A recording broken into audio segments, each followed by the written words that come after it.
دنیا بھر میں جب بھی کوئی انٹرنیشنل ایونٹ ہوتا ہے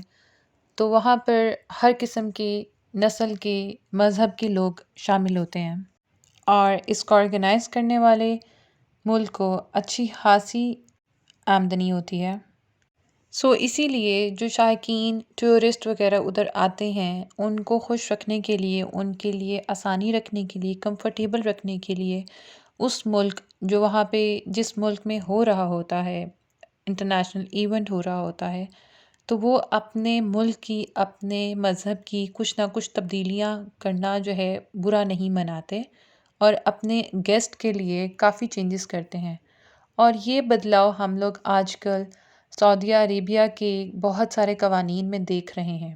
مگر آج ہم بات کریں گے قطر کی۔ قطر نے صرف 28 دن کے فٹ بال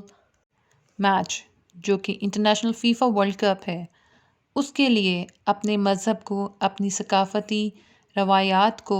اپنے اصولوں کو دوسروں کے لیے نہیں بدلا، بلکہ بہت ہی خوبصورتی کے ساتھ اس کو مزید پیش کیا ہے،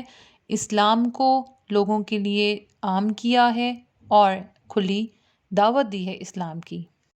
اور یہ انہوں نے بہت ہی خوبصورتی کے ساتھ پوری دنیا کو پیغام دیا ہے کہ ہم کسی سے ڈرتے نہیں ہیں،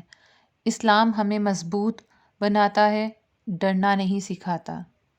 اور اسی ورلڈ کپ میں انہوں نے اپنے آنے والے گیسٹ کے لیے، شائقین کے لیے، ورلڈ کپ میں جنہوں نے شرکت کرنی ہے ان کے لیے انہوں نے کچھ اصول رکھے ہیں جن پہ تمام ٹورسٹ کو جو ہے عمل کرنا ہوگا۔ جیسے کہ سب سے پہلے شراب کو سر عام پینا سختی سے منع ہے، وہ اپنے ہوٹل رومز کے اندر رہتے ہوئے شراب کو پئیں گے، کپڑے بالکل پراپر پہنیں گے، ڈریس اپ ہوں گے، وہاں پہ کوئی بھی شارٹس یا پھر ولگیرٹی نہیں ہوگی۔ ہم جنس پرستی کے اوپر سختی سے پابندی لگائی گئی ہے اور کوئی بھی ایسی حرکت نہیں کرے گا جو کہ اسلام یا پھر قطر کے اصولوں کے خلاف ہوگی۔ اور انہوں نے کسی سے بھی ڈرے بغیر بے خوف ہوتے ہوئے کہا ہے کہ جو جو اس چیزوں کو، ہمارے رولز کو ایکسیپٹ کرتا ہے وہ آئے، ہم ان کو بہت ہی اچھی طرح سے وارملی ویلکم کریں گے، اور جو نہیں آئے گا، جو نہیں ان کو ایکسیپٹ کرے گا، یا تو ان کو بہت سخت پنشمنٹ دی جائے گی قطر کے مطابق، یا پھر وہ اپنے ہی کنٹری میں رہیں۔ اور انہیں کسی بھی قسم کا ڈر یا خوف نہیں ہے کہ ہم لوگوں کو کسی بھی قسم کا نقصان ہوگا، کیونکہ آلریڈی وہ لوگ بہت زیادہ اس پہ خرچ کر چکے ہیں، $229 بلین۔ اور انہوں نے صاف ستھرا کہا ہے کہ پوری ویسٹرن دنیا یہ سن لے کہ ہم اپنے مذہبی قانون پہ کسی بھی قسم کا کمپرومائز نہیں کریں گے۔ فیفا ورلڈ کپ پورے یورپ کا سب سے بڑا اور مشہور ترین ایونٹ ہے اور یہ مڈل ایسٹ میں ہونے والا سب سے پہلا ورلڈ کپ ہے جس کا آغاز قرآن پاک کی تلاوت سے ہوا ہے، جسے ساری دنیا نے سنا ہے۔ اس ورلڈ کپ کے اندر 32 کنٹریز کی ٹیمز جو ہیں حصہ لے رہی ہیں۔ 2010 میں جب یہ فیصلہ ہوا کہ قطر میں یہ فیفا ورلڈ کپ آرگنائز ہوگا تو پوری دنیا اس چیز کے لیے حیران تھی کہ اتنا چھوٹا سا ملک یہ اتنا بڑا ایونٹ کیسے آرگنائز کرے گا، جو کہ ایک پاکستان کی چھوٹی سے شہر کے برابر بھی نہیں ہے۔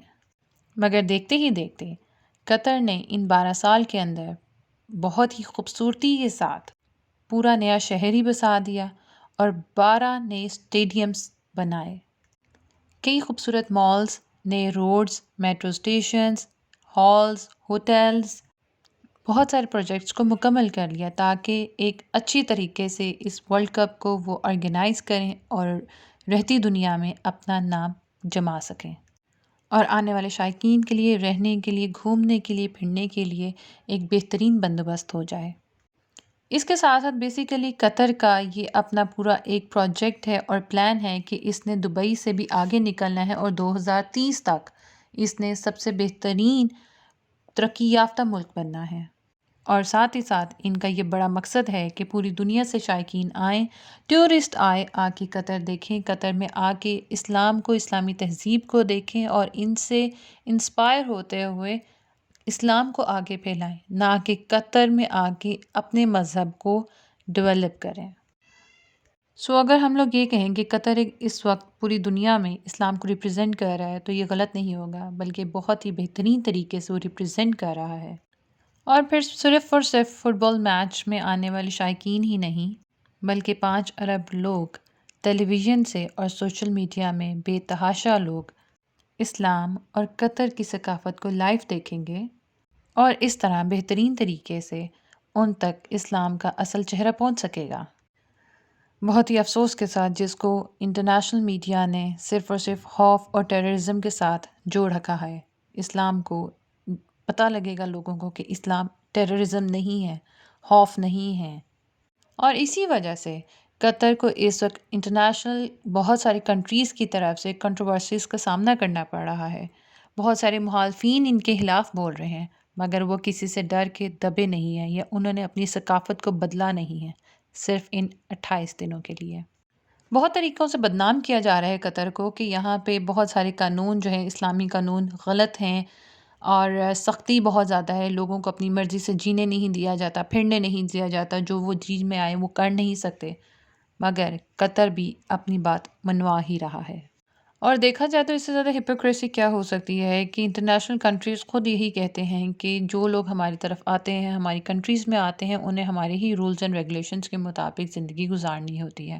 اور جب کوئی اور اس طرح سے کرتا ہے تو ان کو بدنام کرنے چل پڑتے ہیں۔ انہیں بیسیکلی سب سے زیادہ اعتراض ہے اسلاموفوبیا پر، کیونکہ ویسٹرن ملکوں کو اس چیز کی عادت پڑ چکی تھی کہ وہ مسلم کنٹریز کو جو ہے جاہل اور اپنے سے کمتر مانیں اور دوسروں کو دکھائیں، اور ہم سب پر اس طرح سے اپنے زبردستی رولز اینڈ ریگولیشنز کو منواتے تھے، ہم پر زور زبردستی کیا جاتا تھا۔